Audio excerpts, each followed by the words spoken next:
Manusia ini cenderung interaktif, artinya saling berinteraksi satu dengan yang lainnya.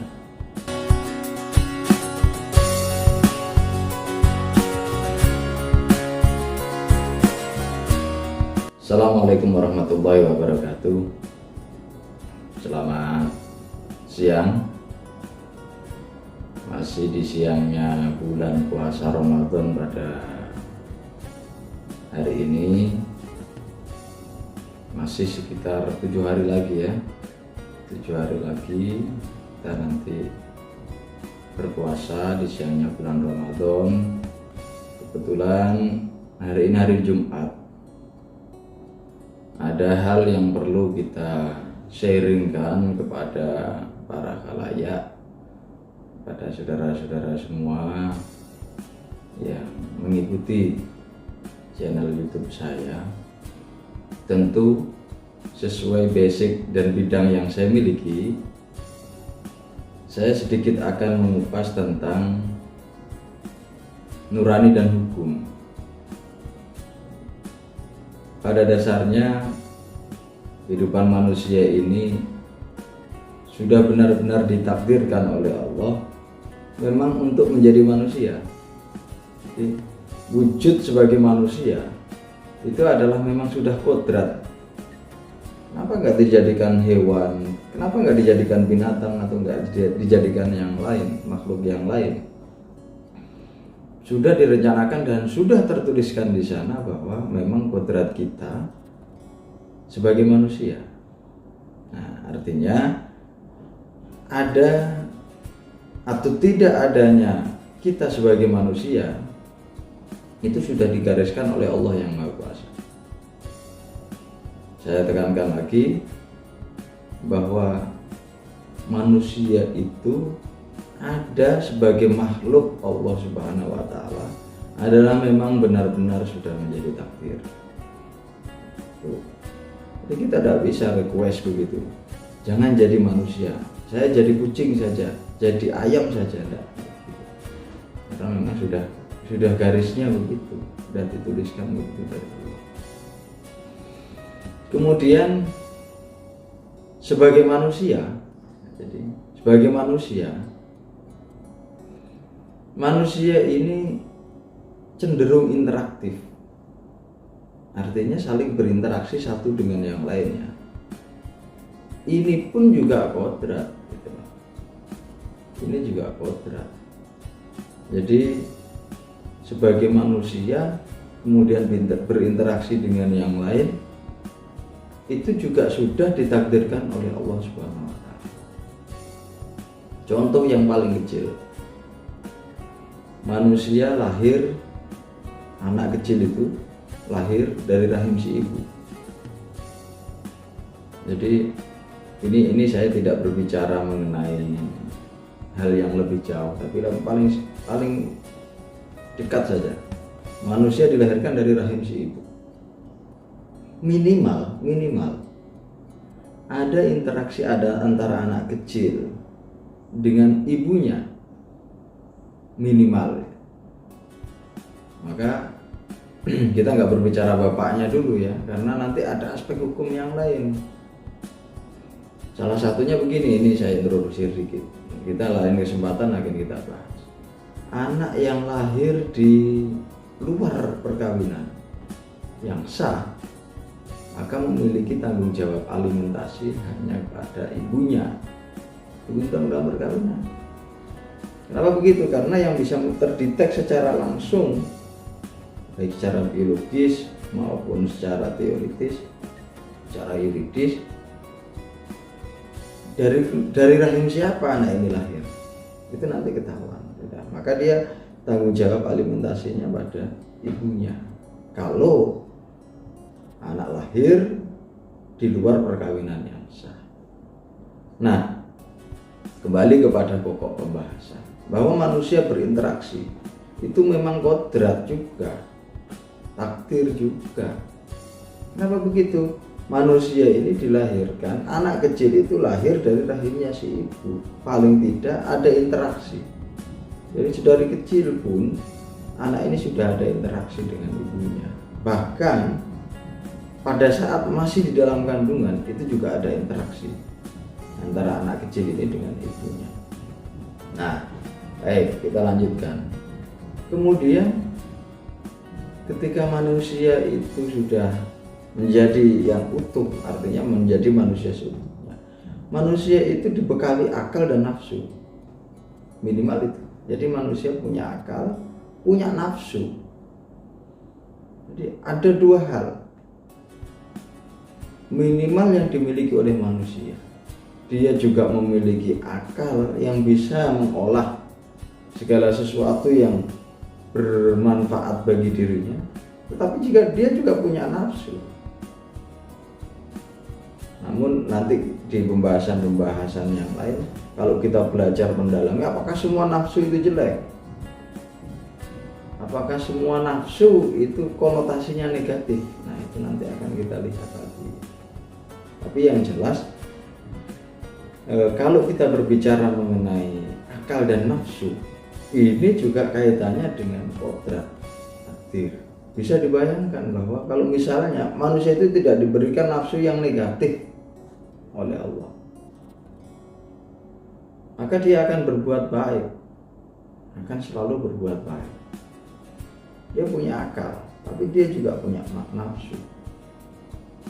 Ini kita berbicara nafsu ini dalam konotasi yang negatif. Nah, menyambungkan antara akal dan nafsu ini, jadi ada perpaduan antara akal dan nafsu ini. Akal dan nafsu ini butuh namanya jembatan yang menghubungkan. Akalnya begini, nafsunya begitu. Ini perlu dihubungkan dengan nurani. Apakah sudah benar kalau saya berbuat seperti itu sudah sesuai dengan akal saya? Apakah hanya menuruti nafsu saja? Maka butuh nurani. Nah, disinilah maka muncul ada pranata, ada tertib, aturan, ada kaidah yang kemudian memunculkan hukum. Mengapa begitu? Dasarnya yang pertama tadi, bahwa manusia itu interaktif. Apakah interaksi manusia itu akan baik-baik saja? Jadi spekulasi pemikiran kita nanti akan jauh ke depan bahwa dalam interaksi manusia itu tidak selamanya baik. Ada kalanya interaksi manusia itu tidak baik. Nah, bagaimana kalau interaksi manusia ini tidak baik? Piranti apa yang harus disiapkan dalam kehidupan manusia ini agar tertib? Maka salah satu tujuan hukum itu juga untuk menciptakan ketertiban di dalam masyarakat. Nah, ini kita kembangkan lagi bahwa menyambungkan antara akal dan nafsu tadi perlu adanya nurani. Nah, rasio atau pikiran atau akal atau logika yang diterima masyarakat secara umum sebagai suatu kebenaran, sebagai suatu kaidah, inilah kemudian yang dituangkan di dalam suatu produk hukum. Produk hukum ini tujuan utamanya adalah untuk menciptakan keteraturan, ketertiban di dalam masyarakat, supaya interaksi masyarakat ini berjalan dengan baik. Tentu ada konsekuensi yang perlu dibebankan bila mana terdapat pelanggaran terhadap kaidah-kaidah, pelanggaran terhadap aturan-aturan hukum itu. Maka memahami nurani kita yang diejawantahkan, yang dituangkan dalam bentuk produk hukum oleh lembaga yang berwenang membentuk hukum di negara kita, itu juga sebenarnya tidak hal yang mudah. Kenapa? Karena nurani itu berasal dari dalam hati ini. Nah, nurani ini tugasnya untuk apa? Untuk menyambungkan tadi antara akal dan nafsu yang negatif. Di tengah-tengahnya yang mana? Sedangkan hukum itu berawal dan bersumber dari nilai-nilai yang ada di masyarakat. Artinya ada kolektif, ada individu-individu yang juga punya akal, punya nafsu, punya nurani yang saling berkumpul. Jadi nilai-nilai yang ada di masyarakat ini kemudian dimunculkan dalam suatu produk yang berupa hukum. Tujuannya untuk apa? Supaya masyarakat itu bisa tertib dan teratur dalam kehidupan masyarakat. Jadi sekali lagi, nurani itu pada dasarnya dituangkan atau sumber yang menjadi ide dasar melahirkan sebuah kaidah. Karena dari nurani inilah sebenarnya kebenaran itu bisa terungkap. Walaupun kita sembunyi-sembunyi sekalipun, tetapi kalau kita melakukan sesuatu yang salah, nurani kita tidak akan berbohong. Nurani kita tidak akan mampu menyembunyikan kebohongan yang terlalu besar. Bagi kita kalau salah-salah, ya untungnya tidak ketahuan. Kita melakukan kesalahan tidak ketahuan. Itu faktor yang lain. Tetapi dari dalam diri kita sendiri sebenarnya sudah bisa menilai. Siapa yang menilai nurani? Demikian juga hukum. Tindakan itu bisa ternilai benar atau salah. Itu juga ada parameternya. Kalau memenuhi ketentuan ini ya berarti karena ini normanya larangan, dan norma larangan ini sesuatu yang dilarang ini Anda langgar, berarti Anda salah. Nah, kalau melakukan tindakan tetapi tidak sesuai di dalam norma-norma larangan, aturan-aturan itu, ya berarti tidak salah karena posisinya ada parameternya, ada batu ukurnya, ada pijakan untuk mengukur apakah tindakan itu benar atau salah. Nah, inilah hukum dan nurani, sehingga saling terkait. Dia jadi wasit, jadi penentu dalam segala tindakan manusia. Oleh karena itu, di dalam agama kita juga mengajarkan, khususnya bagi agama Islam, di dalam usul fikih itu menuntut ilmu di bidang hukum atau belajar hukum. Belajar hukum itu hukumnya fardu kifayah. Jadi kalau satu kampung kok sudah ada yang belajar hukum, ya sudah gugur kewajibannya. Nah, ini sebagai salah satu gambaran bahwa di dalam hukum kita atau di dalam pembelajaran kita di bidang hukum itu menjadi hal yang penting. Minimal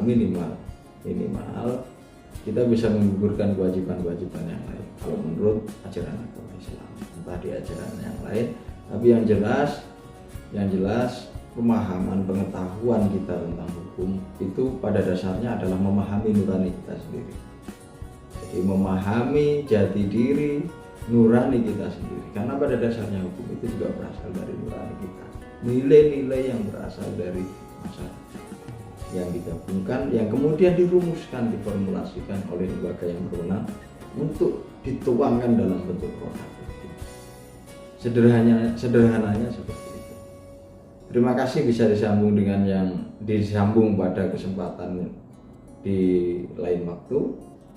Tadi sebenarnya kita pengen saling berinteraksi, bisa sering untuk update, tetapi teknis ini, kendala teknis. Teman-teman yang biasanya ngambil gambar begitu agak susah untuk dihubungi. Saya datang ke sini karena memang ada kesibukan masing-masing. Sehingga seadanya saja saya record menggunakan smartphone, kemudian nanti bisa dinikmati dan saling kita berdiskusi. Kalaupun ada yang salah, sudah biasa lah, namanya belajar. Ada yang salah, silahkan dikomentari. Tidak ada yang sempurna, manusia itu tidak ada yang sempurna, pasti ada kekurangannya. Silahkan komentar. Jangan lupa yang belum subscribe di channel Armayalo. Terima kasih. Assalamualaikum warahmatullahi wabarakatuh.